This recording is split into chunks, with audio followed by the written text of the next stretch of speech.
come to part 6, the final part of this series, where we are looking at the 2022 August GCE examination paper 1. So we've done 5 parts. So if you haven't seen the 5 part, please check on our channel. There are 5 parts where we've explained question 1 up to question 20 with tips and detailed explanation. So question 21 is leading as follows: write down 3 inequalities that define the unshaded region R on the diagram below. So basically we are asked to write 3 inequalities. So the first thing that we notice is we need to understand whether we are dealing with a vertical or horizontal line. So we start with the simplest. So simplest, this is a vertical line. So a vertical line, what the vertical line means, it doesn't have a slope. So basically the slope is infinity. So what we notice here is we have the value of x remains 7, it's not changing. We have 7,7, then 7,3. So the value of x does not change. But our area of interest here is where R is, so is this side, not this side. So it's basically the left hand side of the line is our area of interest. So because all the values to the left, all the values to this side are less than 7, and all the values to the right hand side they are greater than 7. So what we are saying is we are looking for the values to the left, which is given by x is basically less than 7. So why less than 7?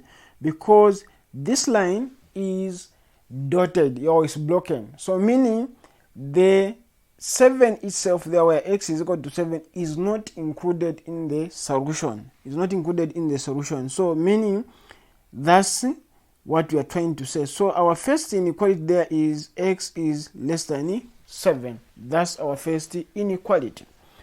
Let us look for the 2 more inequalities. So 2 more inequalities, we look at this one. So this one passes through 7,7 and 0,0 here at this point. So we have 2 points, 0,0 and 7,7. So we are going to use the generic function where y is equal to m, where m is a gradient multiplied by x plus c. Okay, so we need to find m. M is a gradient. So what's a gradient? So m, as we had explained previously, m is given by y2 minus y1 over x2 minus x1. So in this case, this is x2, this is x, this is y2, then x1, then y1. So in this case, it will be 7 minus 0 over 7 minus 0. So we get 7 over 7, so which is just 1. So in this case, our gradient is equal to 1. So now at this point, choose one point of the 2. At this point, we have y is equal to 1 times x plus c. So y is equal to x plus c.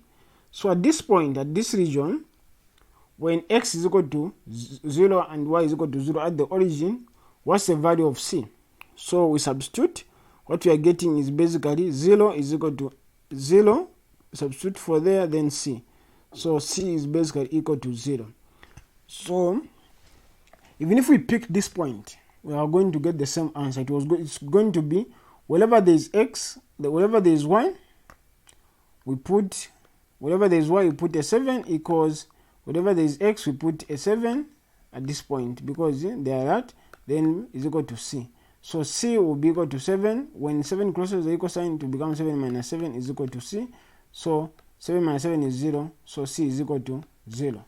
So we get c is equal to 0. So what that implies here is in this function, wherever there is c, we replace with a 0. So we end up with y is equal to 1 times x is x plus 0, you just get a 0. So this equation itself, is this equation this equation itself is equal to y equals to x. But we are interested in the region which is at the bottom. We are interested in this region below here. So the region above here, what we discover is if I picked a point above 7,7, it should be around, in this case it could be maybe 7,8. In this case, this value 7 is less than 8, so y is greater than x. But we are interested in the region below, so this region below could be 7,6, where x is greater than 7 is greater than 6, so x is greater than y.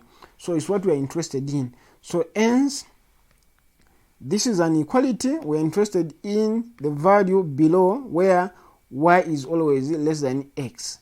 But up to the point where they are equal, where up to this point somewhere here along that line. So up to the point where y is equal to x. Y is equal to x. So we are saying y is less or equal to x is our region of interest. So this is our second inequality. Y is less or equal to x. Then let us look at the third and the last one. So the third is this line. So a similar way we've done this one. It's the same way we're going to do for this one. So let us find quickly the gradient. So the gradient is equal to y2 minus y1 over x2 minus x1, where this is point, the second point, this is the initial point, which is 1,1.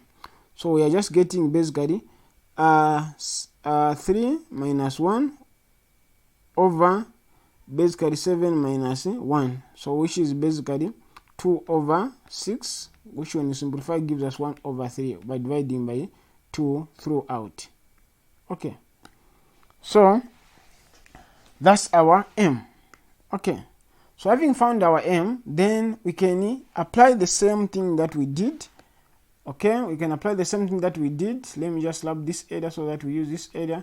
So we can apply the same thing that we did to the previous one. So let us pick one point, and that point that we are going to pick is basically this point 1,1. So we have y is equal to m is 1 over 3 times x plus c. So we have 1,1 is equal to 1 over 3 multiplied by 1 plus c. Okay, so what we end up basically is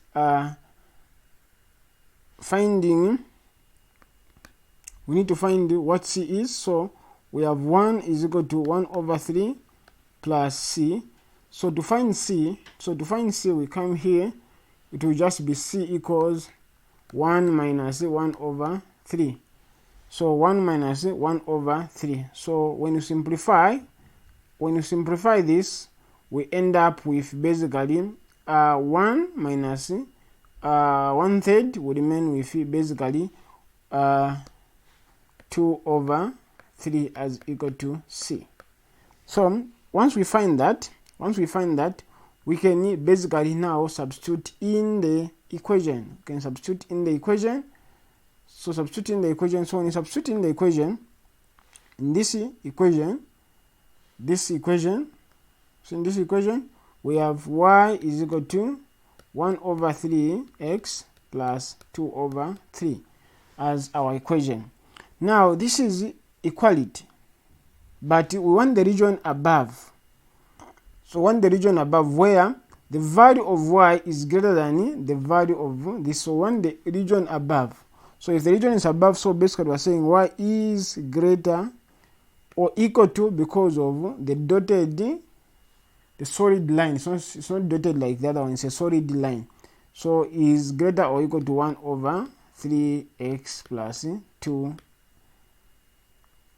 over 3. So this is our third inequality. So basically this is how we deal with question 21.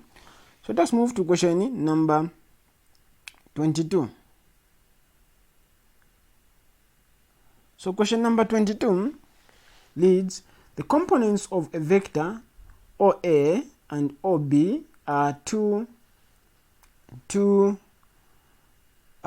then column vector 4, 4, 2 respectively. Write down BA as a column vector.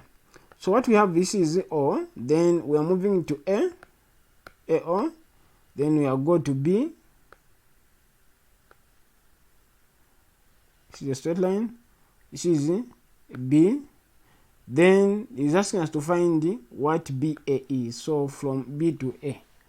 So this is this direction. So what we know is BA is basically equal to OB, going to OB, then moving to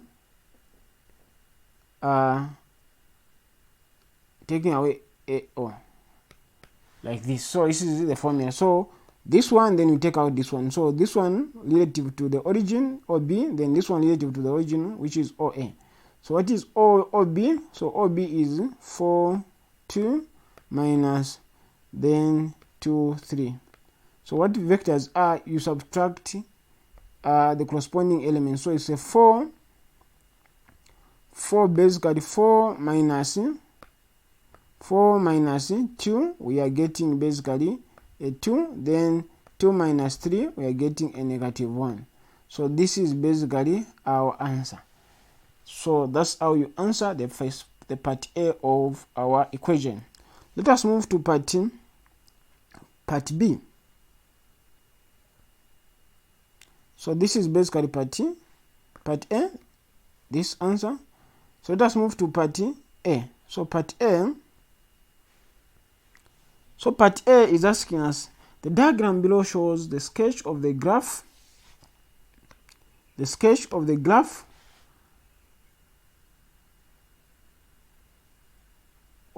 Of y equals 3 minus 2x minus x squared, passing through A, B, and C. Find the coordinates of the points A and C. Points A and C. So points A and C. So at this point, this is the x-axis. So at this x-axis, the value of y is 0. And along x-axis, the value of y is always equal to 0. So what it means is, for us to find A and C, we need to equate this equation to 0. So what it means is, we have 0 equals 3 minus 2x minus x squared. If you multiply this one by negative 1 everything, so that this one becomes positive, it's easier for us to think in that manner. So we have negative 3 minus plus 2x plus x squared equals to 0. Rearranging this one, we end up with x squared plus 2x minus 3. Remember, it's negative, is equal to 0. Okay? So in this case, if you have that, it's much more easier to deal with. So what this one is telling us, we need to factorize now. So the product here, the product is basically negative 3, then the sum is 2. So what are the two numbers in such a way that when we multiply them, they'll give us a negative. When we sum them, they give us a positive 2. So we need to think, if the product is a negative, so two numbers have got different signs. One is a positive, one is a negative. But when you sum, we are getting a positive. So meaning a bigger number is a positive and the smaller number is a negative. So two numbers that we can multiply to get a 3, we can multiply to get a 3 by multiplying 3 by 1 on it. So meaning 3 by 1 is a 3. Then so 1 should be a negative, 3 should be a positive. So once we get that, whenever there is a 2x, we substitute with those numbers. So negative x plus 3x minus 3. So y, if I change the order, I want these to be grouped together. So at that point, I can factor out x, the first two. So x into x squared is x into negative x is a 1. Then plus 3, then I factor out a 3. Then 3 into 3x is x, 3 into negative 3 is a negative 1 equals to 0. So what you notice is this one, and this one are the same. So at that point, we just pick 1. So because of space, I'll take this one up. So what this tells us, this one and this one, we factor them out. So we have x plus 3, then multiply by x minus 1. So between this one, we just get 1 is equal to 0. So what that tells us is either one of the two is equal to 0 or both of them are equal to 0. So either way, we still end up getting a 0. So what we get now is x plus 3 is equal to 0, or x minus 1 equals to 0. Okay, because if this is 0, 0 multiplied by anything is a 0. If this is a 0, 0 multiplied by anything is a 0, or 0 times 0 is a 0. So meaning x in this case, we take this one, this side, x is equal to negative 3, then x, when negative 1 crosses the equal sign, it becomes a positive, x is equal to 1. So we have these two. So meaning we have two answers, negative 3 comma 0, because remember at this point y is 0, so this is point A. Then we have 0 comma 1 comma 0, sorry, so we have 1 comma 0, 1 comma 0 at this point. So this is to the right, it's a positive, which is C. Then this is to the negative of the origin, so it's a negative. So basically this is how you answer part 1 of question B, the coordinates of A and C. So let us move to question 2 of part B. Let me just clear the board so that we have enough space. Part B says find the turning points of the graph. So at the turning point, what you need to know, at the turning point, the change, this is the turning point, the change in the slope is 0. So the change in y as a result of change in x divided x is equal to 0. So we just need to find the turning point of differentiate this function, then equate the outcome to 0, then solve for x. So we have this function already, the y is equal to 3x minus 2x minus x squared. So using the principle of deposition that we discovered detailed in the previous part, so dy dx in this case is equal to, so this one, the differentiation of a constant number, the change in the constant number is a 0, so nothing changes.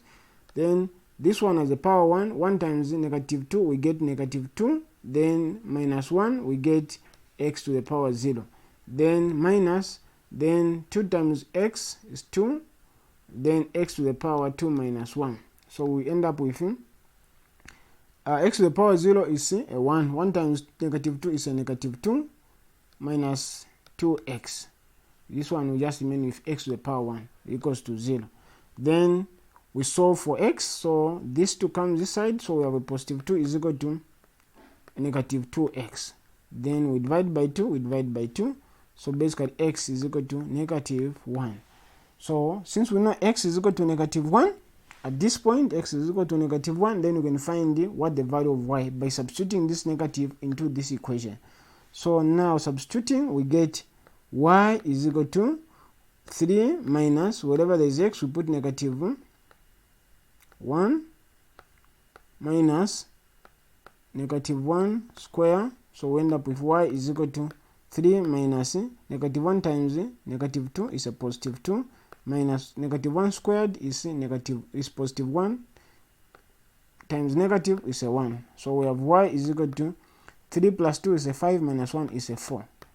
So we end up with the turning point being negative 1 comma 4 as our answer on part 2 of our question 22. Okay, so let us move to the last question.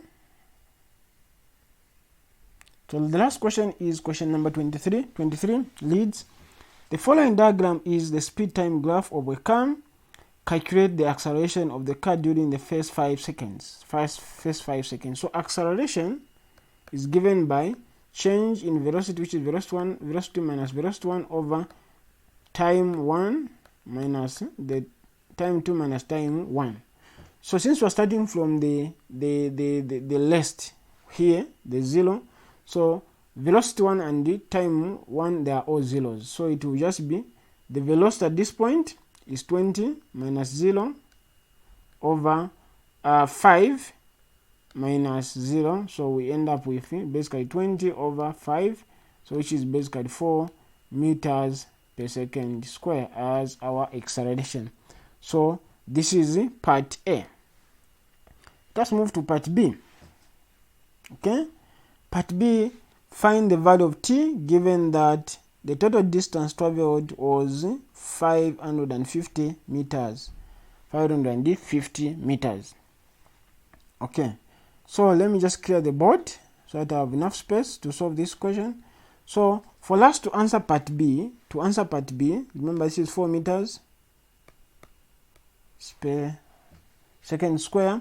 So to answer part B, we need to find the area of this shape. So we need to find the area of this triangle, the area of this rectangle, then the area of this triangle. Sum them, then need to equate it to 550, then solve for T.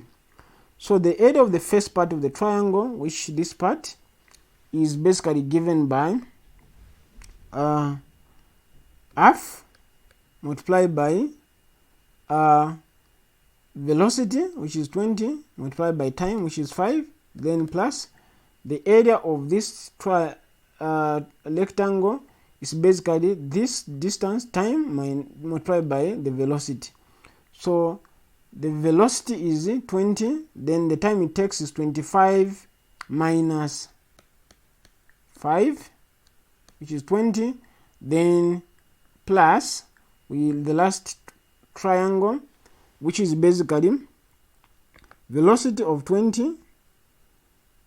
Okay, since it's a triangle, we start with half multiplied by half. Since it's a triangle, so it will be half multiplied by velocity of 20, then multiplied by t we are looking for minus 25 is equals to 550, which is the total distance meters. Okay, so this part, the first part, so the first part is 20 times 5 is 100 multiplied by half. We are just getting basically a 50 plus this one is 20 times 20 is 400, then plus, then if you look at this one, half times 20 is a 10 times t, we are getting 10 basically t, then minus 10 multiplied by 25, we are getting 250 equals 550. Great. So if we simplify this side, we have this side, we get basically 450, then minus this one 250 plus 10t equals 550.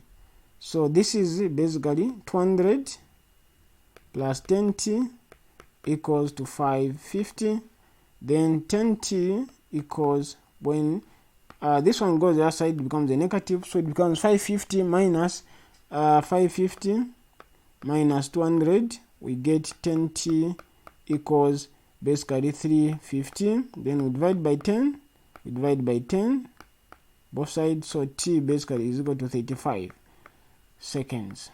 So that's our time. So that's part B. So this is part B. So time is 35 seconds. Then calculate the average speed of the whole journey. So the average speed, is basically equal to distance covered over time taken, which is distance covered is 550, then we divide by time taken 35. So when I divide by 5 throughout, this becomes 7, then this becomes 110. 7 into 11 is a 1, remainder a 4. 7 into 40 is 5, remainder 5. So we have 15 meters 5/7 per second. So this is our average speed for question C. So basically this is how you deal with this kind of a question. So this is where we end our revision. We've completed paper 1, so we move to paper 2. Kindly join us in our next session as we shift to paper 2 of 2022. Thank you very much. Till next time, shalom.